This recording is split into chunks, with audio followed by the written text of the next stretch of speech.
Fathers and Sons by Ivan Turgenev. Translated by Richard Hare. Chapter 24. 2 hours later he knocked at Bazarov's door.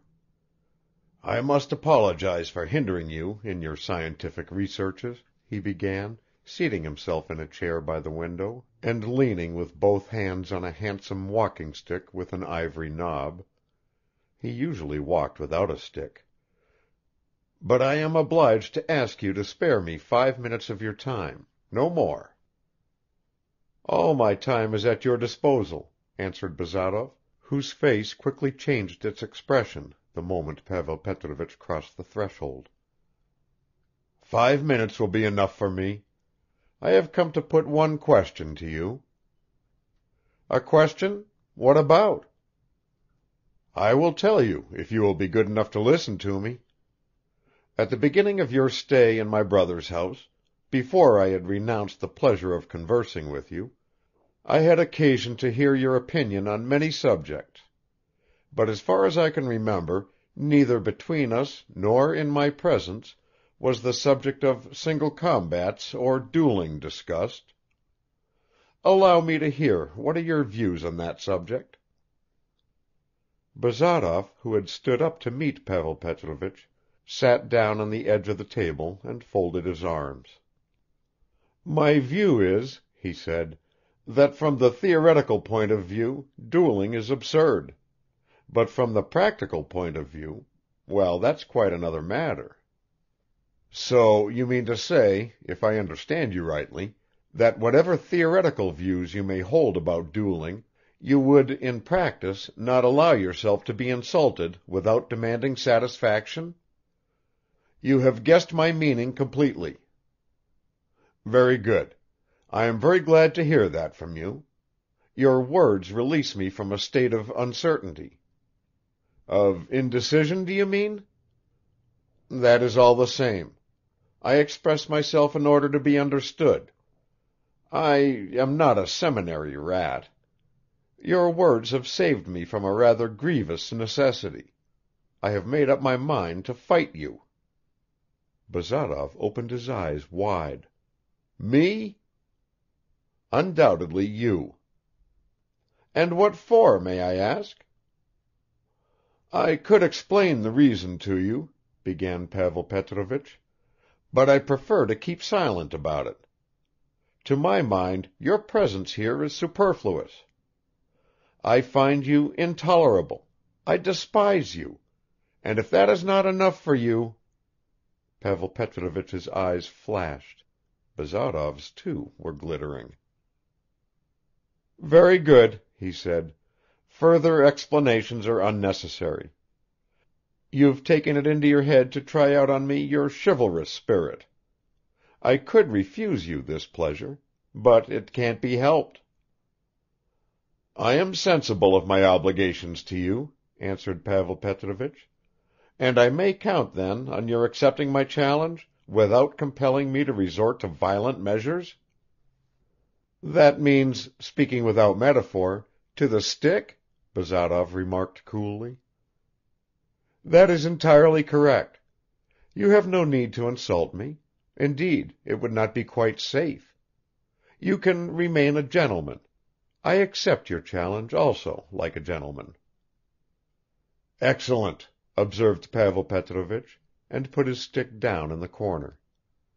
"We will say a few words now about the conditions of our duel, but I should first like to know whether you consider it necessary to resort to the formality of a trifling dispute which might serve as a pretext for my challenge."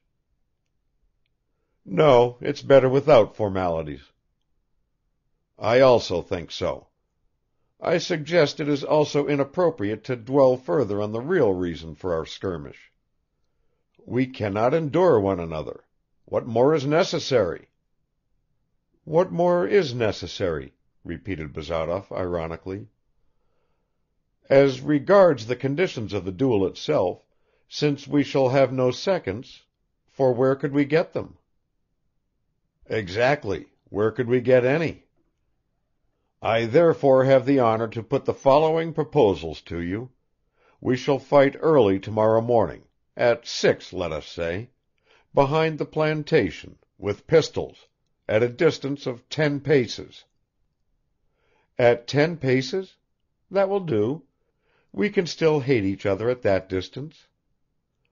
"We could make it 8," remarked Pavel Petrovich. "We could. Why not?" "We fire twice, and to be prepared for everything, let each put a letter in his pocket, accepting responsibility for his own end." "I don't quite agree with that," said Bazarov. "It smacks too much of a French novel, a bit unreal." "Perhaps.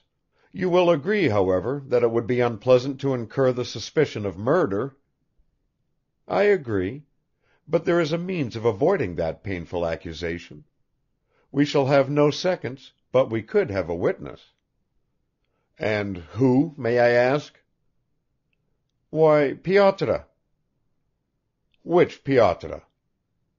"Your brother's valet. He's a man standing at the height of contemporary culture, who would play his part in such an affair with all the necessary," repeated Vassily Comilfo. "I think you are joking, sir." "Not in the least.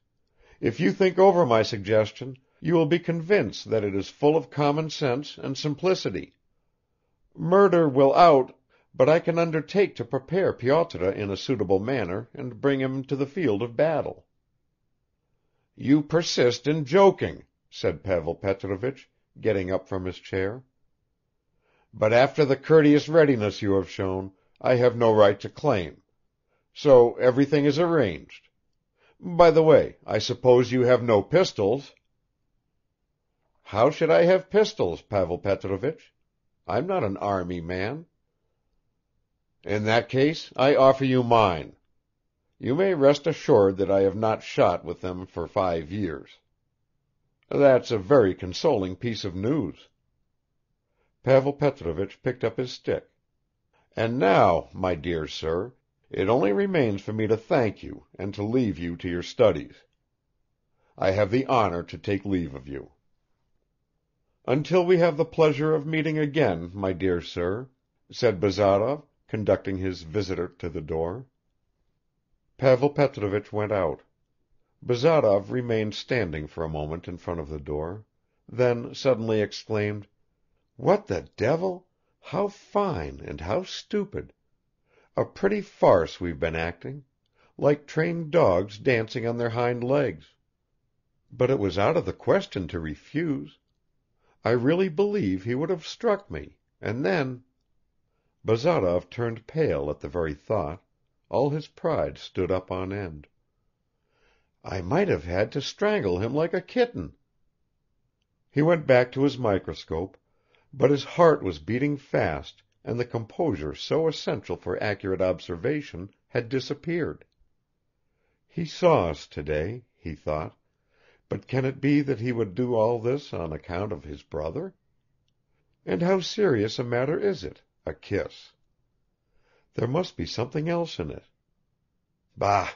Isn't he in love with her himself? Obviously he's in love. It's as clear as daylight. What a mess, just think. It's a bad business," he decided at last. "It's bad from whatever angle one looks at it. In the first place, to risk a bullet through one's brain, and then, in any case, to go away from here. And what about Arkady? And that good-natured creature Nikolai Petrovich? It's a bad business." The day passed in a peculiar calm and dullness. Fenichka gave no sign of life at all; she sat in her little room like a mouse in its hole. Nikolai Petrovich had a careworn look. He had just heard that his wheat crop on which he had set high hopes had begun to show signs of blight. Pavel Petrovich overwhelmed everyone, even Prokovich, with his icy politeness. Bazarov began a letter to his father, but tore it up and threw it under the table. "If I die," he thought, "they will hear about it.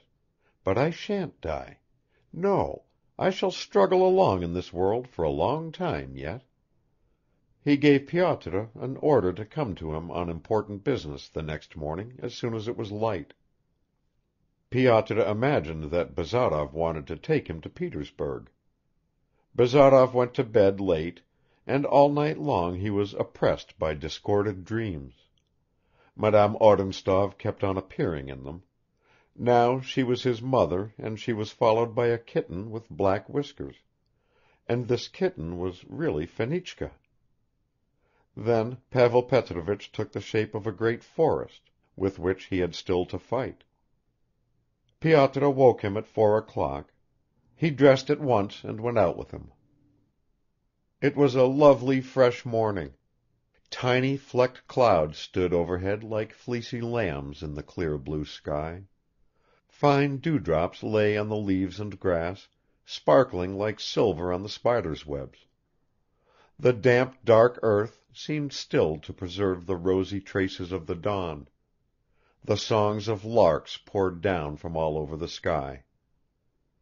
Bazarov walked as far as the plantation, sat down in the shade at its edge and only then disclosed to Pyotr the nature of the service he expected from him.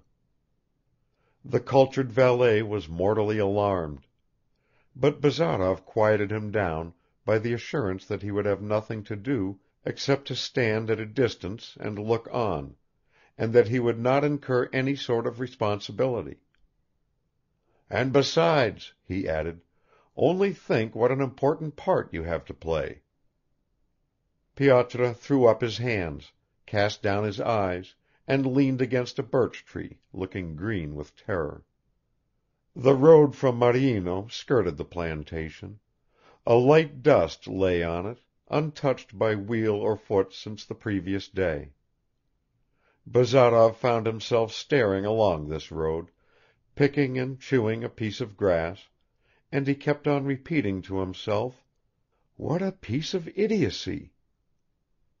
The morning chill made him shiver twice. Pyotr looked at him dismally, but Bazarov only smiled; he was not frightened. The tramp of horses' hoofs could be heard coming along the road. A peasant came into sight from behind the trees.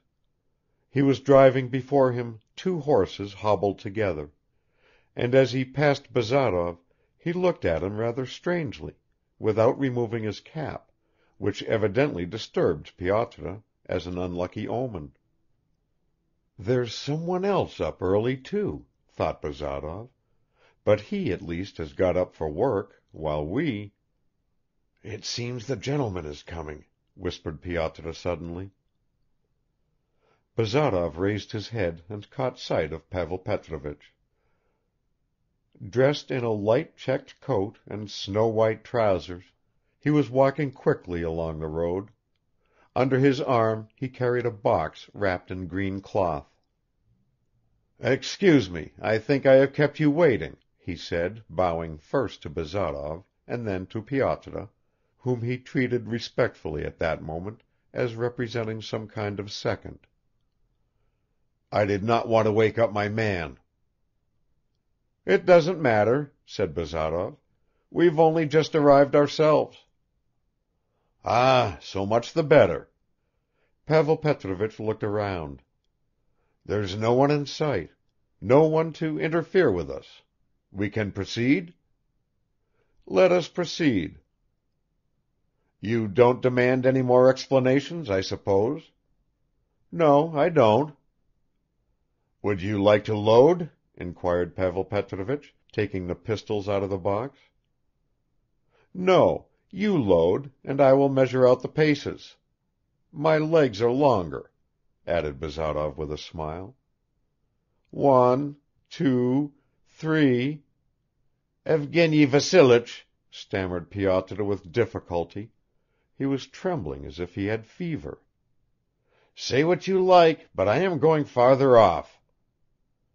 4, 5 "All right, move away, my good fellow. You can even stand behind a tree and stop up your ears, only don't shut your eyes. And if anyone falls, run and pick him up. 6, 7, 8 Bazarov stopped. "Is that enough?" he asked, turning to Pavel Petrovich, "or shall I add 2 paces more?" "As you like," replied the latter, pressing the second bullet into the barrel. "Well, we'll make 2 paces more." Bazarov drew a line on the ground with the toe of his boot. "There's the barrier. By the way, how many paces may each of us go back from the barrier? That's an important question too. It was not discussed yesterday." "I suppose 10," replied Pavel Petrovich, handing Bazarov both pistols. "Will you be so good as to choose?" "I will be so good. But you must admit, Pavel Petrovich, that our duel is unusual to the point of absurdity. Only look at the face of our second." "You are disposed to laugh at everything," answered Pavel Petrovich. "I don't deny the strangeness of our duel, but I think it is my duty to warn you that I intend to fight seriously." "A bon entendeur, salut." "Oh, I don't doubt that we've made up our minds to do away with each other, but why not laugh and unite utile dulci?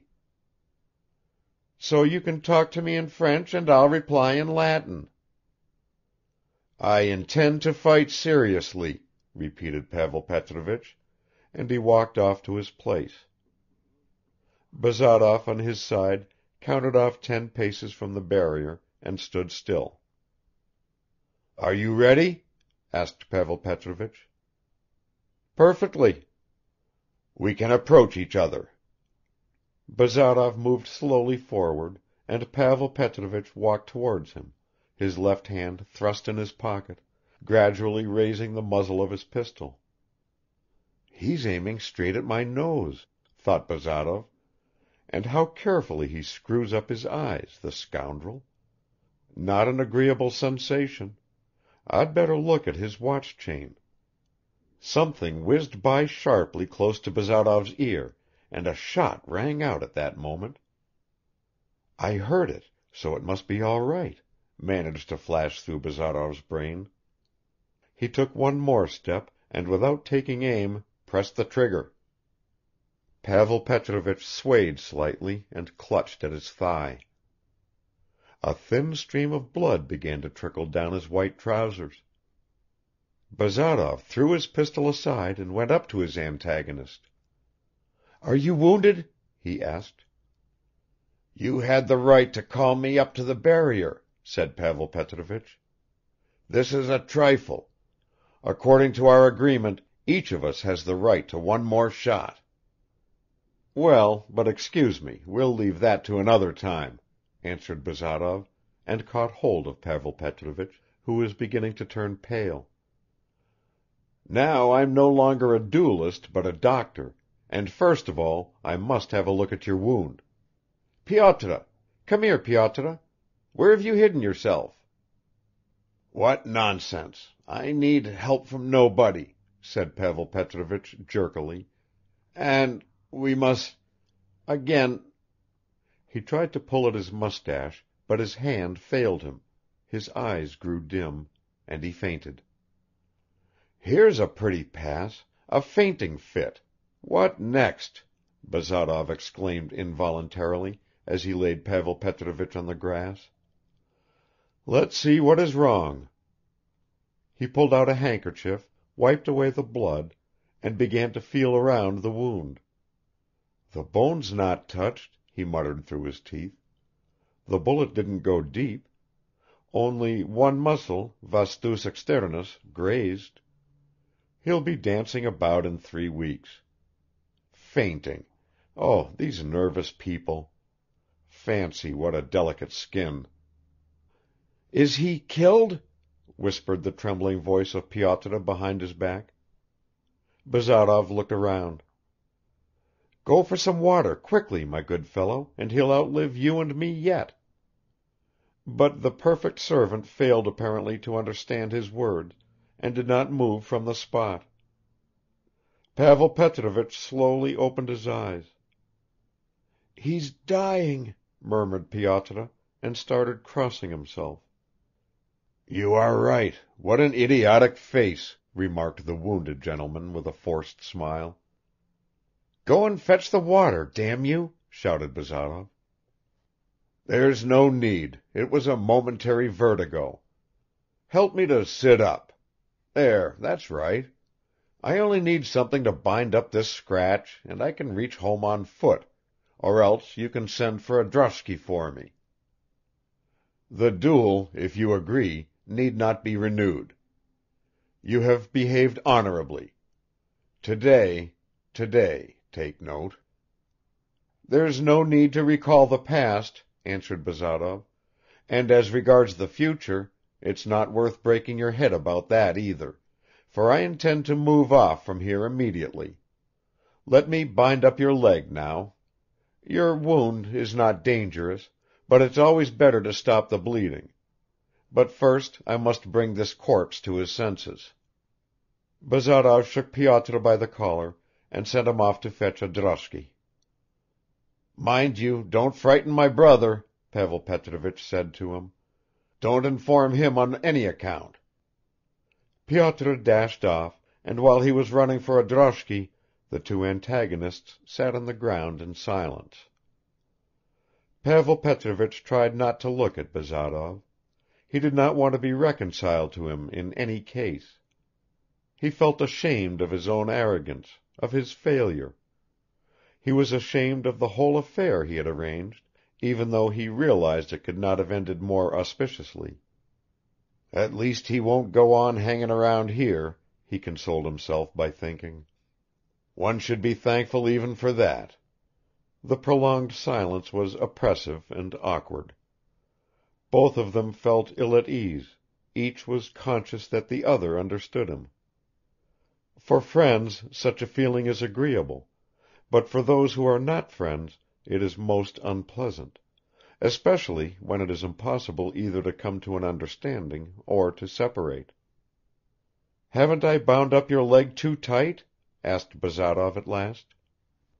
"No, not at all, it's excellent," answered Pavel Petrovich, and added after a pause, "We can't deceive my brother; he will have to be told that we quarreled about politics." "Very good," said Bazarov. "You can say that I cursed all Anglomaniacs." "All right. What do you suppose that man thinks about us now?" continued Pavel Petrovich, pointing at the same peasant who had driven the hobbled horses past Bazarov a few minutes before the duel, and who was now going back again along the same road, and took off his cap at the sight of the "masters." "Who knows him?" answered Bazarov. "Most likely of all he thinks about nothing. The Russian peasant is that mysterious unknown person about whom Mrs. Radcliffe used to say so much. Who can understand him? He doesn't understand himself." "Ah, so that's what you think," Pavel Petrovich began, then suddenly exclaimed, "Look what your fool of a Pyotr has done! Here's my brother galloping towards us." Bazarov turned round and saw Nikolai Petrovich sitting in a droshky, his face pale. He jumped out before it had stopped and ran up to his brother. "What does this mean?" he called out in an agitated voice. "Evgeny Vassilich, what is this?" "Nothing," answered Pavel Petrovich. "They have alarmed you quite unnecessarily. We had a little dispute, Mr. Bazarov and I have had to pay for it a little." "But for heaven's sake, what was it all about?" "How shall I explain? Mr. Bazarov alluded disrespectfully to Sir Robert Peel. I hasten to add that I am the only person to blame in all this, and Mr. Bazarov has behaved honorably.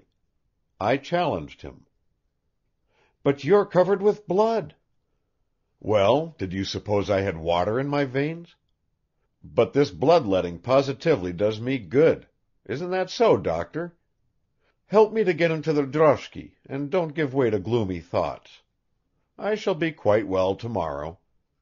That's it, excellent. Drive off, coachman."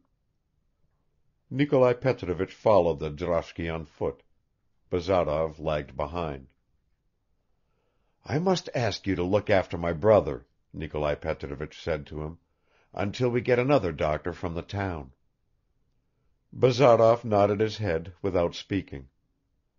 An hour later Pavel Petrovich was already lying in bed, with a skillfully bandaged leg. The whole house was upset. Fenichka felt ill. Nikolai Petrovich was silently wringing his hands, while Pavel Petrovich laughed and joked, especially with Bazarov. He had put on a fine cambric nightshirt, an elegant morning jacket, and a fez. He did not allow the blinds to be drawn down, and humorously complained about the necessity of not being allowed to eat. Towards night, however, he grew feverish. His head ached. The doctor arrived from the town. Nikolai Petrovich would not listen to his brother, nor did Bazarov want him to. He sat the whole day in his room, looking yellow and angry, and only went in to the invalid for as brief a visit as possible. Twice he happened to meet Fenichka, but she shrank away from him in horror. The new doctor advised a cooling diet; he confirmed, however, Bazarov's assurance that there was no danger. Nikolai Petrovich told him that his brother had hurt himself accidentally, to which the doctor replied, but on having 25 silver rubles slipped into his hand on the spot, he remarked, "You don't say so. Well, such things often happen, of course." No one in the house went to bed or undressed. Nikolai Petrovich from time to time went in on tiptoe to his brother's room and tiptoed out again. Pavel Petrovich dozed, sighed a little, told his brother in French, "Couchez-vous," and asked for something to drink. Nikolai Petrovich sent Fenichka in to him once with a glass of lemonade. Pavel Petrovich looked at her intently and drank off the glass to the last drop. Towards morning the fever had increased a little; a slight delirium started. At first Pavel Petrovich uttered incoherent words; then suddenly he opened his eyes, and seeing his brother beside his bed, anxiously leaning over him, he murmured, "Don't you think, Nikolai, Fenichka has something in common with Nellie?" "What Nellie, Pavel dear?" "How can you ask that? With Princess R. Especially in the upper part of the face. C'est de la même famille." Nikolai Petrovich made no answer, but inwardly he marveled at the persistent vitality of old passions in a man. "This is what happens when it comes to the surface," he thought. "Ah, how I love that empty creature," groaned Pavel Petrovich, mournfully clasping his hands behind his head. "I can't bear that any insolent upstart should dare to touch," he muttered a few minutes later. Nikolai Petrovich only sighed; he never even suspected to whom these words referred. Bazarov came to see him on the following day at 8 o'clock. He had already managed to pack and had set free all his frogs, insects and birds. "You have come to say good bye to me?" said Nikolai Petrovich, getting up to meet him. "Exactly." "I understand and fully approve of you. My poor brother is of course to blame, but he has been punished for it. He told me that he made it impossible for you to act otherwise. I believe that you could not avoid this duel, which to some extent is explained by the almost constant antagonism of your different points of view." Nikolai Petrovich began to get rather mixed up in his words. "My brother is a man of the old school, hot-tempered and obstinate. Thank God that it has only ended in this way. I have taken all possible precautions to avoid publicity." "I'll leave you my address in case there's any fuss," said Bazarov casually. "I hope there will be no fuss, Evgeny Vassilich. I am very sorry that your stay in my house should have come to such an end. It distresses me all the more on account of Arkady's." "I expect I shall see him," replied Bazarov, in whom every kind of explanation and pronouncement always aroused a feeling of impatience. "In case I don't, may I ask you to say good bye to him for me and to accept the expression of my regret?" "And I, too, ask," began Nikolai Petrovich with a bow.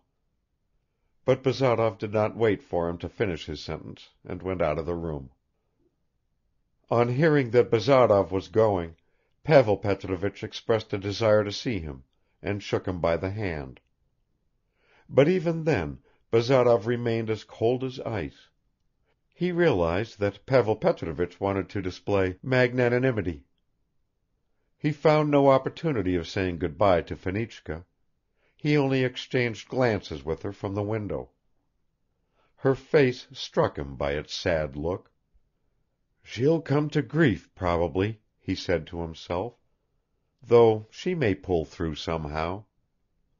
Pyotr, however, was so overcome that he wept on his shoulder, until Bazarov cooled him down by asking if he had a constant water supply in his eyes. And Dunyasha felt obliged to run away into the plantation to hide her emotion. The originator of all this distress climbed into a country cart, lit a cigar, and when, 3 miles further on at a bend in the road, he saw for the last time the Kirsanovs' farmstead and its new manor house standing together on the sky line, he merely spat and muttering, "Damned nobleman," wrapped himself more tightly in his cloak. Pavel Petrovich was soon better, but he had to lie in bed for about a week. He bore his captivity, as he called it, fairly patiently, though he took great trouble over his toilet and had everything scented with eau de cologne. Nikolai Petrovich read papers to him; Fenichka waited on him as before, brought him soup, lemonade, boiled eggs and tea; but a secret dread seized her every time she came into his room. Pavel Petrovich's unexpected action had alarmed everyone in the house, and her most of all. Prokovich was the only person not troubled by it, and he discoursed on how gentlemen used to fight in his day only with real gentlemen, but such low scoundrels they would have ordered to be horsewhipped in the stables for their insolence. Fenichka's conscience scarcely reproached her, but she was tormented at times by the thought of the real cause of the quarrel; and Pavel Petrovich, too, looked at her so strangely, so that even when her back was turned she felt his eyes fixed on her. She grew thinner from constant inward agitation, and, as it happened, became still more charming. One day the incident took place in the early morning Pavel Petrovich felt better and moved from his bed to the sofa, while Nikolai Petrovich, having previously made inquiries about his brother's health, went off to the threshing floor. Fenichka brought him a cup of tea, and setting it down on a little table was about to withdraw. Pavel Petrovich detained her. "Where are you going in such a hurry, Fedosya Nikolayevna?" he began. "Are you so busy?" "No. Yes, I have to pour out tea." "Dunyasha will do that without you. Sit down for a little while with an invalid. By the way, I must have a talk with you." Fenichka sat down on the edge of an armchair without speaking. "Listen," said Pavel Petrovich, pulling at his mustache. "I have wanted to ask you for a long time. You seem somehow afraid of me." "I?" "Yes, you. You never look at me in the face, as if your conscience were not clear." Fenichka blushed, but looked up at Pavel Petrovich. He seemed so strange to her, and her heart began quietly throbbing. "Surely you have a clear conscience?" he asked her. "Why should it not be clear?" she whispered. "Why, indeed?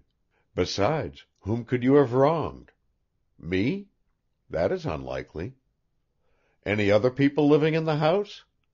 That is also a fantastic idea. Could it be my brother? But surely you love him?" "I love him." "With your whole soul, with your whole heart?" "I love Nikolai Petrovich with my whole heart." Truly? Look at me, Fenichka." He called her by that name for the first time. "You know, it is a great sin to tell lies." "I am not lying, Pavel Petrovich. If I did not love Nikolai Petrovich, there would be no point in my living any longer." "And you will never give him up for anyone else?" "For whom else could I give him up?" "For whom indeed. Well, what about that gentleman who has just gone away from here?" Fenichka got up. "My God, Pavel Petrovich, why are you torturing me? What have I done to you? How can you say such things?" "Fenichka," said Pavel Petrovich in a sad voice, "you know I saw." "What did you see?" "Well, there, in the summer house." Fenichka blushed to the roots of her hair and to her ears. "How can I be blamed for that?" she pronounced with an effort. Pavel Petrovich raised himself up. "You were not to blame? No, not at all?"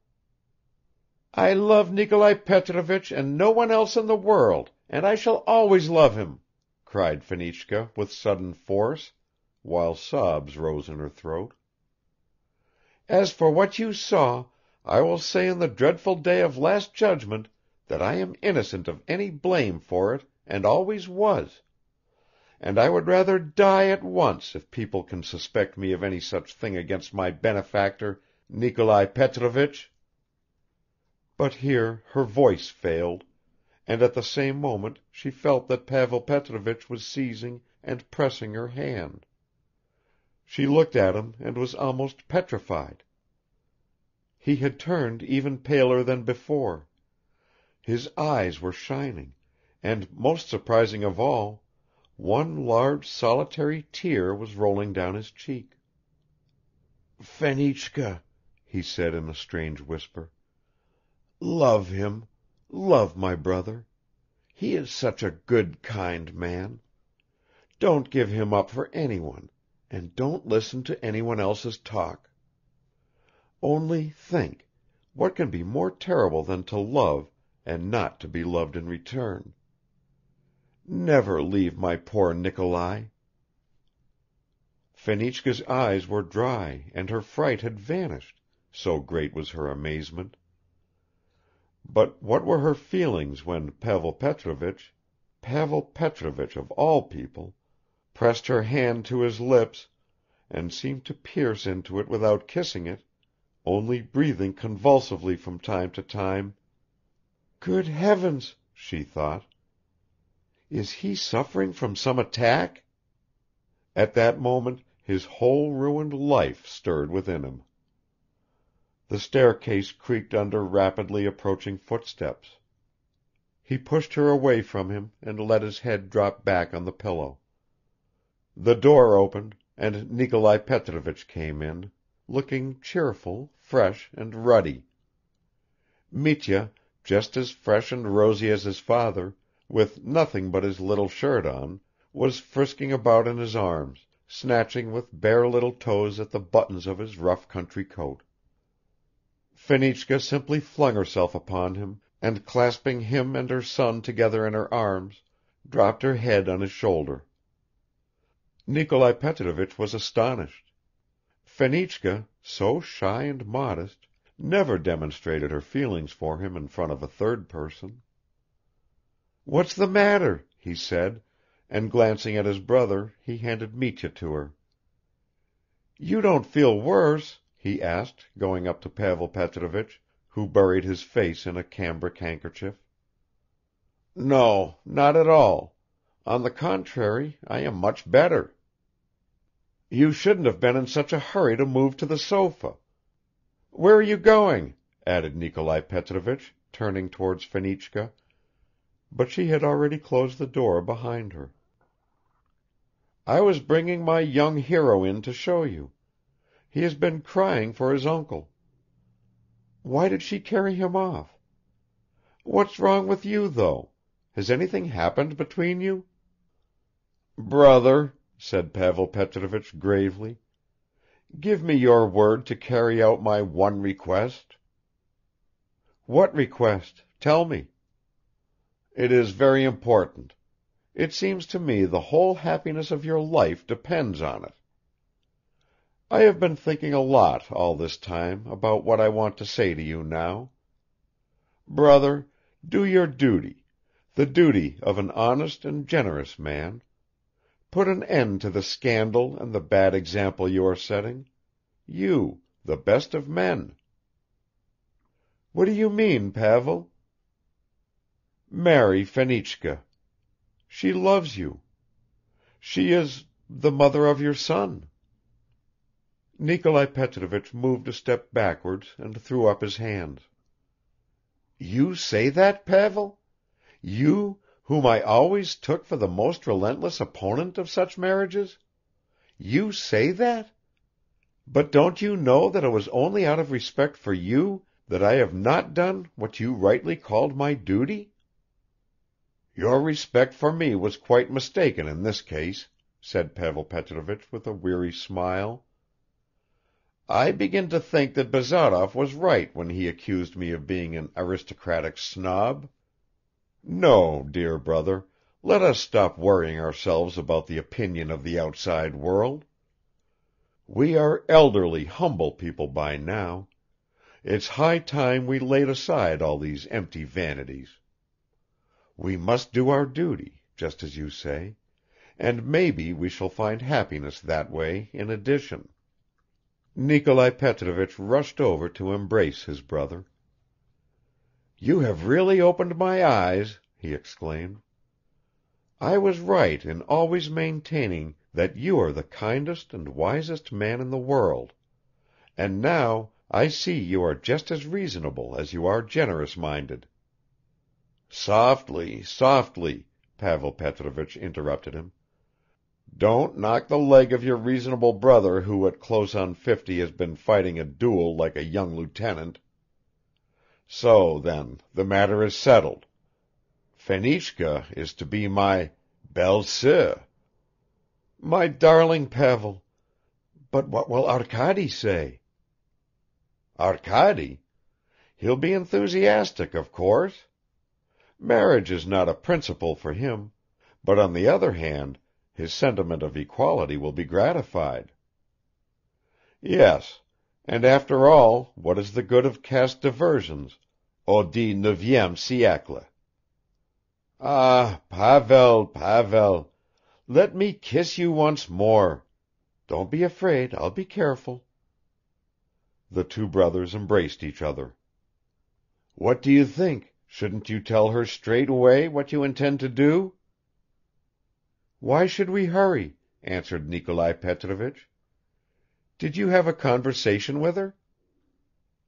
"A conversation? Between us? Quelle idée!" "Well, that's all right. First of all, you must get well. It won't run away from us, and meanwhile we must think it over and consider." "But surely you have made up your mind?" "Of course I have, and I thank you from the bottom of my heart. I will leave you now, you must rest; any excitement is bad for you. But we will talk it over another time. Go to sleep, my dear, and God grant you good health." "Why does he thank me like that?" thought Pavel Petrovich when he was left alone. "As if it did not depend on himself. Then, as soon as he marries, I will go away somewhere, far from here, to Dresden or Florence, and I will live there till I expire." Pavel Petrovich moistened his forehead with eau de Cologne and closed his eyes. Lit up by the brilliant daylight, his beautiful emaciated head lay on the white pillow like the head of a dead man. And indeed he was a dead man. Chapter 25